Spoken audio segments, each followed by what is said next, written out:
नमस्कार दोस्तों, एक इंसान को जीने के लिए क्या चाहिए? जीने के लिए तो रोटी, कपड़ा और मकान ही काफ़ी है।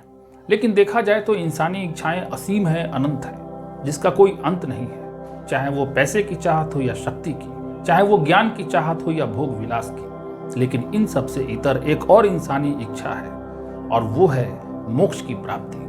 दोस्तों, हमारे देश में कई ऐसे दार्शनिक, विद्वान और धर्मावलंबी हुए जिन्होंने मोक्ष प्राप्ति के अलग अलग मार्ग बताए, जिसमें ध्यान, काम का त्याग और ज्ञान को महत्व दिया गया है। आज मैं ऐसी बातें क्यों कर रहा हूँ? दरअसल आज मैं इस वीडियो में एक ऐसी ही जगह के बारे में बात करने वाला हूँ जहाँ लोग आत्मीय शांति और सुकून के लिए पहुँचते हैं। नाम है सत्संग आश्रम। दोस्तों, सत्संग आश्रम झारखंड के बाबा नगरी देवघर जिले में स्थित है। इसकी स्थापना देश की आज़ादी से पहले हुई थी और तब से लेकर आज तक ये एक वृहत रूप और आकार ले चुका है।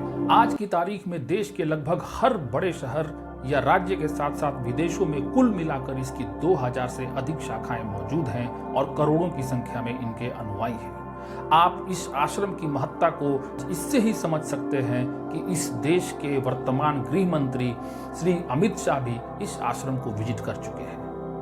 तो दोस्तों, आखिर सत्संग है क्या? इसका उत्तर होना चाहिए कि सत्संग एक विचारधारा है जो मानव कल्याण और जन कल्याण से जुड़ा हुआ है। कृपया नोट करें, ये कोई धर्म नहीं है। किसी भी धर्म का व्यक्ति सत्संग का अनुयायी हो सकता है दीक्षा प्राप्त करके और मानव कल्याण तथा जन कल्याण में अपना योगदान दे सकता है। तो दोस्तों, अब सवाल ये है कि सत्संग आश्रम की स्थापना किसने की और क्यों की? इसका उत्तर पाने के लिए हमें अतीत में थोड़ा पीछे जाने की जरूरत है।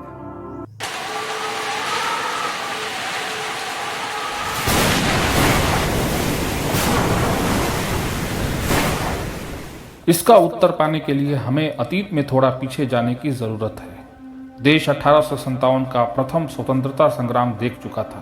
अंग्रेज पहले से ज्यादा अलर्ट और कठोर हो चुके थे। आजादी की लड़ाई हेतु कई संगठन उभर रहे थे, जिसमें एक 1885 में उभरा कांग्रेस भी था। ऐसे ही माहौल में सन 1888 में श्री श्री ठाकुर अनुकूल चक्रवर्ती का जन्म बंगाल के पाबना जिले के एक छोटे से गांव हिमायतपुर में होता है, जो अब बांग्लादेश का एक है। पूरा देश अंग्रेजों की गुलामी से मुक्ति हेतु संघर्षरत था।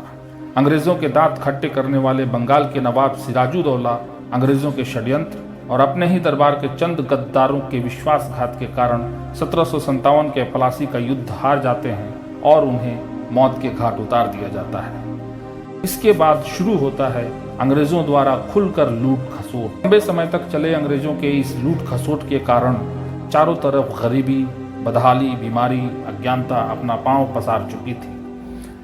तब ठाकुर अनुकूल चंद्र सरीखे लोग ही थे जिन्होंने भोजन, चिकित्सा, शिक्षा, अध्यात्म जैसे सामाजिक कार्यों के जरिए लोगों की मदद की। सन 1911 में कलकत्ता में एक नौजवान मेडिकल स्टूडेंट के रूप में उन्होंने वहां की झुग्गी झोपड़ियों में रहने वाले गरीब लाचार लोगों का इलाज किया। अपनी मेडिकल की पढ़ाई पूरी करने के बाद वे अपने गांव हिमायतपुर वापस आ जाते हैं। धीरे धीरे कई लोग उनसे मिलने उनके गांव आते और वहीं बस जाते। तो यही वो समय तथा कारण था जब आश्रम की स्थापना हुई। तो सर्वप्रथम सत्संग आश्रम की स्थापना सन 1925 में बांग्लादेश के पाबना जिले के छोटे से गांव हिमायतपुर में हुई। लेकिन दोस्तों, ये तो महज शुरुआत थी।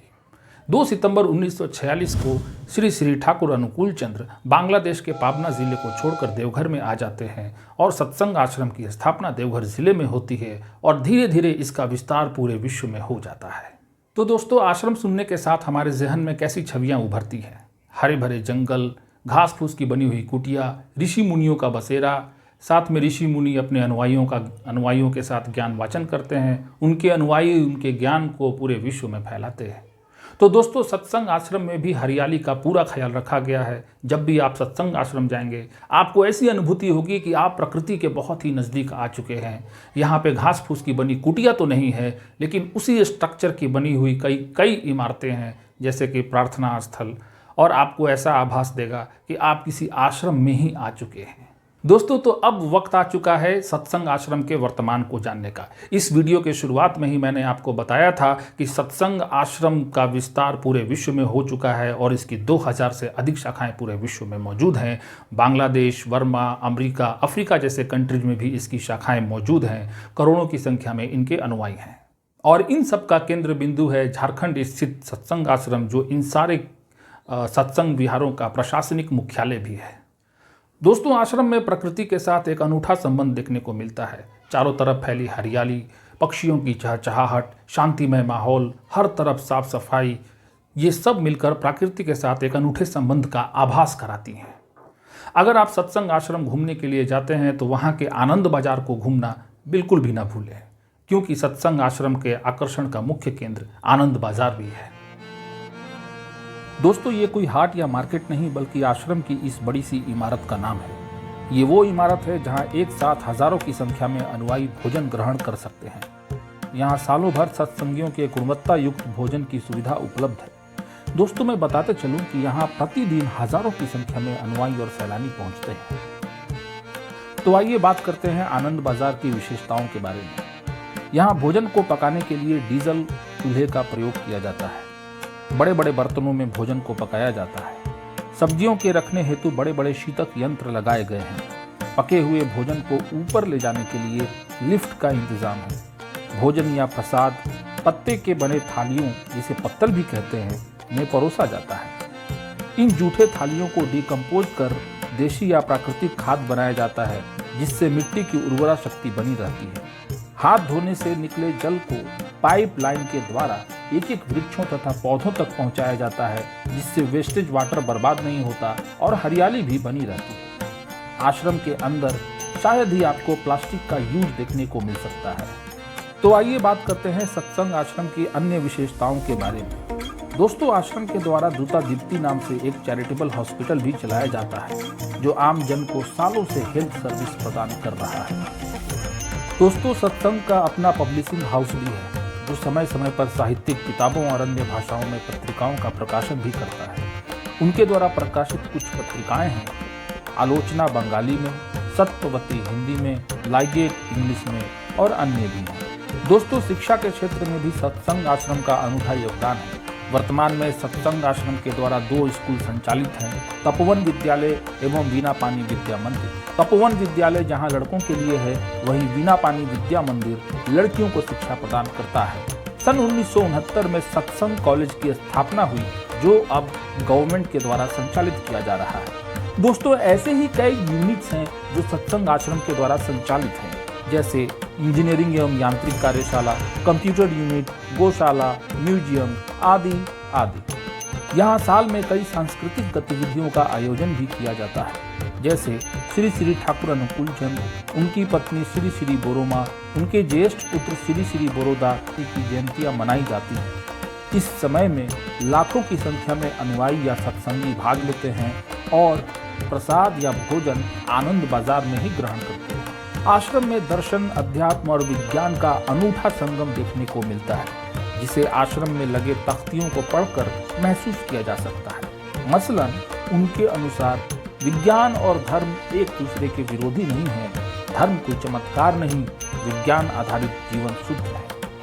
दोस्तों, दर्शन और अध्यात्म तथा विज्ञान को एक दिन, एक महीने या एक साल में समझना बड़ा मुश्किल है।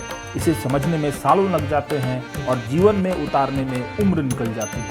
ठाकुर अनुकूल चंद्र द्वारा लिखी एक और लाइन: धर्म कभी भी अनेक नहीं होता, ये हमेशा एक ही होता है। मेरी राय में सभी धर्म इतने सारे विचार हैं। अगर आप कुछ दिन सत्संग आश्रम में व्यतीत करना चाहते हैं तो सत्संग आश्रम में आवास की सुविधा भी उपलब्ध है। इसके लिए आपको आश्रम के आधिकारिक वेबसाइट www.satsang.org.in पर जाकर आवास के लिए ऑनलाइन फॉर्म भरना होगा, या आप नज़दीकी होटल में भी स्टे कर सकते हैं और सत्संग आश्रम में घूम सकते हैं। दोस्तों, सत्संग आश्रम पहुंचने के लिए नज़दीकी रेलवे स्टेशन है जसीडीह रेलवे स्टेशन, जहां पे लॉन्ग रूट की ट्रेनें भी रुकती हैं।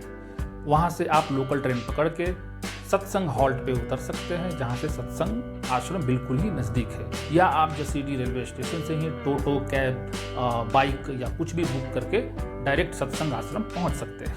अगर आप बाई एयर आना चाहते हैं तो नज़दीकी हवाई अड्डा है देवघर हवाई अड्डा, जहां से आश्रम की दूरी लगभग 11 किलोमीटर है। वहां से भी आप ऑटो, टोटो या फिर कैब वगैरह बुक करके बहुत आसानी से सत्संग आश्रम पहुंच सकते हैं।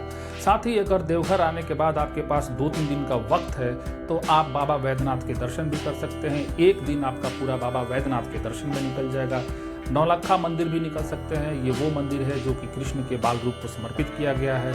साथ ही नज़दीक में आपको नंदन हिल टॉप भी मिल जाएगा, आप वहाँ भी जाके शाम के वक्त घूम सकते हैं। सारे जगहों पे मैंने वीडियोस बना रखे हैं, सबका लिंक डिस्क्रिप्शन में है, आप वहाँ से जाके डिटेल ले सकते हैं। दोस्तों, उम्मीद करता हूँ आपको इस वीडियो में सत्संग आश्रम से जुड़ी हुई सारी जानकारी मिल चुकी होगी। अगर कोई जानकारी मेरे से छूट रही हो तो कमेंट सेक्शन में जाके आप मुझे बता सकते हैं। अगर आपने वीडियो यहाँ तक देख लिया है तो कृपया चैनल को सब्सक्राइब कर लें, लाइक का बटन दबा कर हमें सपोर्ट करें। तो मिलते हैं ऐसे ही किसी अगले वीडियो में, तब तक के लिए बाय बाय, टेक केयर।